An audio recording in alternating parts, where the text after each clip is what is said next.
Supreme court ప్రధాన న్యాయమూర్తిగా నేడు ప్రమాణ స్వీకారం చేయనున్నారు జస్టిస్ సూర్యకాంత్. సుమారు 15 నెలల పాటు సీజేఐగా కొనసాగనున్నారు జస్టిస్ సూర్యకాంత్.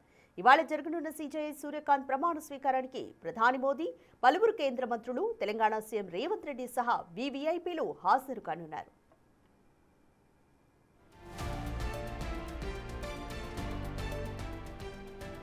హర్యానాలోని హిసార్ జిల్లా పెటావర్ గ్రామంలో 1962 ఫిబ్రవరి 10న జన్మించారు జస్టిస్ సూర్యకాంత్. 1981లో హిసార్ ప్రభుత్వ పీజీ కాలేజ్ నుంచి గ్రాడ్యుయేషన్ పూర్తి చేశారు. ఇక 1984లో రోహ్తక్లోని మహర్షి దయానంద్ యూనివర్సిటీలో బ్యాచిలర్ ఆఫ్ లా చదివారు. 2011లో కురుక్షేత్ర యూనివర్సిటీ నుంచి మాస్టర్ ఆఫ్ లాని అభ్యసించారు.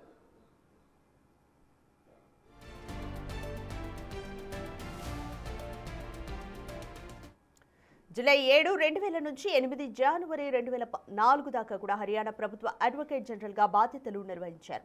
అనంతరం పంజాబ్ అండ్ హర్యానా హైకోర్టు న్యాయమూర్తిగా వ్యవహరించారు. హిమాచల్ ప్రదేశ్ హైకోర్టు ప్రధాన న్యాయమూర్తిగాను పనిచేశారు. 2019 మే 24న సుప్రీంకోర్టు న్యాయమూర్తిగా పదోన్నతి పొందారు. 6 ఏళ్లుగా సుప్రీంకోర్టులో సేవలందిస్తున్నారు.